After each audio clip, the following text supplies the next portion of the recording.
Dubai. Dubai के king Mohammad बिन राशिद अल मखतूम, ये वो आदमी है जिसने अपने पूरे शहर को ही ऐशो आराम का अड्डा बना दिया है। तो आप ज़रा सोचिए कि उसकी पर्सनल लाइफ कितनी लग्जरियस होगी।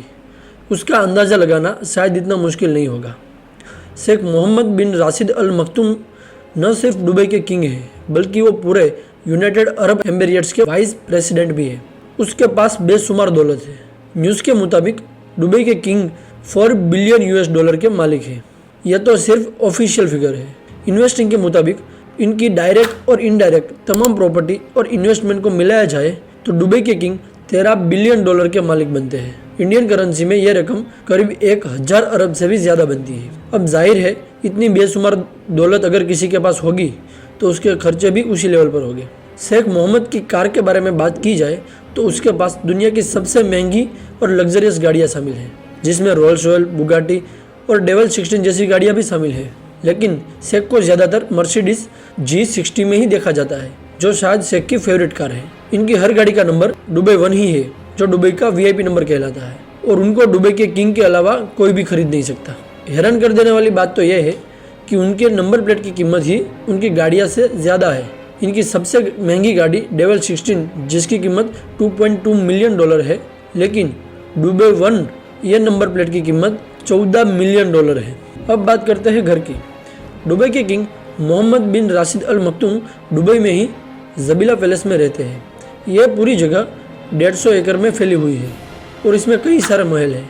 ये पूरी जगह और महल देख के आपको ऐसा लगता होगा कि उनकी पूरी फैमिली यहीं रहती होगी, लेकिन इनके बिल्कुल सामने 100 एकड़ में फैला हुआ एक और एरिया भी है, जो सिर्फ इनके बेटे दुबई के क्राउन प्रिंस शेख हमदन के लिए बना हुआ है।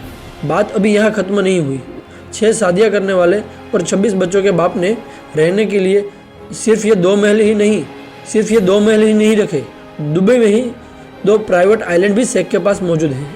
एक आइलैंड जुमेरह बीच के करीब है, जिसमें 17 छोटे बीच विलास और एक पैलेस बना हुआ है, और दूसरा आइलैंड पाम जुमेरह के करीब है, जिसमें प्राइवेट बीच, 2 पैलेस और खूबसूरत गार्डन है, और दोनों आइलैंड पर प्राइवेट यॉट भी है।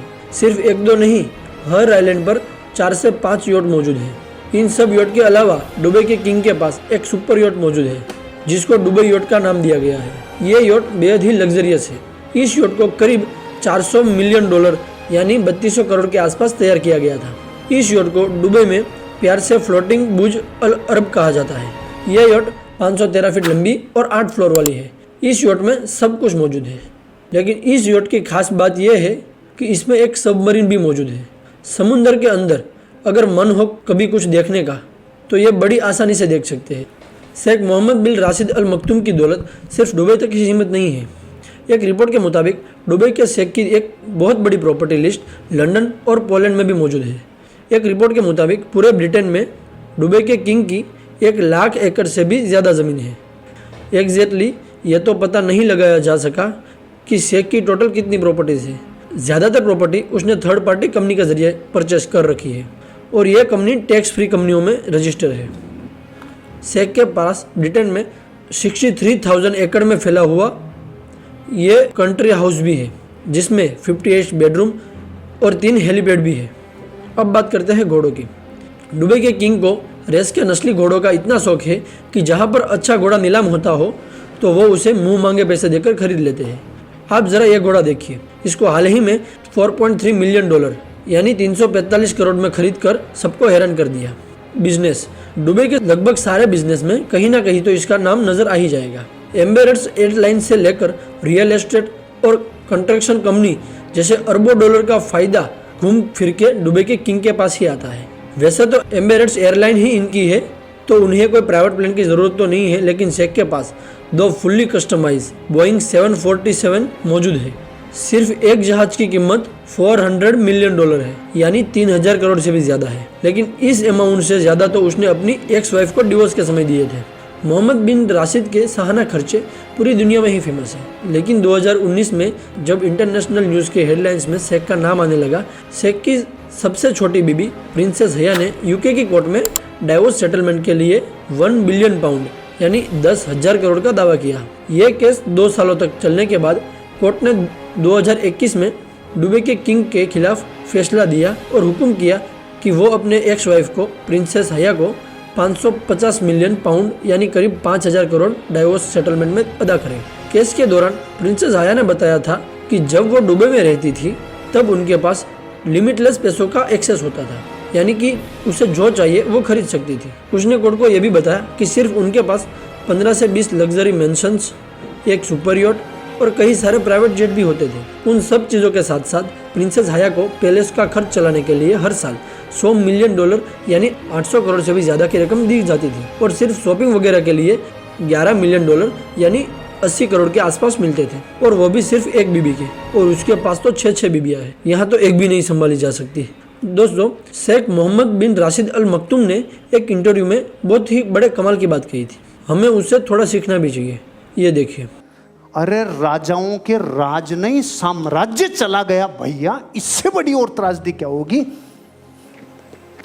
दुबई जिसने बनाया था शेख राशिद, उसका इंटरव्यू लिया। बहुत इंपॉर्टेंट बात है सर। उसका इंटरव्यू लिया और इंटरव्यू लेने वाले ने पूछा, सर आप अपना भविष्य क्या देखते हैं, आप अपना भविष्य क्या देखते हैं। उसने बोला, मेरे पिताजी ऊंट पे चलते थे, मैं मर्सिडीज पे चलता हूँ, मेरा बेटा रोल्स रॉयस में चलता है और मेरा पोता फिर ऊंट पे आएगा।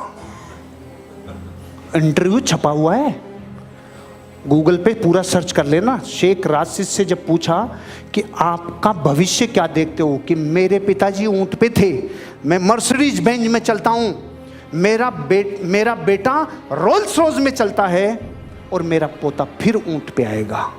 कोई इस बात का मीनिंग समझा सकता है? उसने कहा, कठिन समय आदमी को मजबूत बनाता है। बापू ऊंट पे चलता था। कठिन समय इंसान को मजबूत बनाता है, मजबूत आदमी समय को आसान बनाता है। कठिन समय आदमी को मजबूत बनाता है। मजबूत आदमी जब बनता है तो समय को आसान बनाता है। आपके पिताजी और ने जो सुविधा आपको नहीं दी थी ना, आपके बेटे बेटियों को आपने सबने दे दी कि नहीं दी। कठिन समय आदमी को मजबूत बनाता है, मजबूत आदमी समय को आसान बनाता है, और आसान समय आदमी का वापस कठिन समय पैदा करता है, फिर ऊंट पे आएगा। क्योंकि जब आसान समय होता है ना, तो इंसान वापस आलसी होता है, कार्य करता नहीं बनता, क्योंकि चारों तरफ हरा ही हरा दिखता है। तो उसने कहा, इसलिए मेरा पोता ऊंट पे वापस आएगा। उम्मीद है दोस्तों आपको ये वीडियो पसंद आई होगी। मिलते हैं नेक्स्ट वीडियो में, आपका इंतजार रहेगा।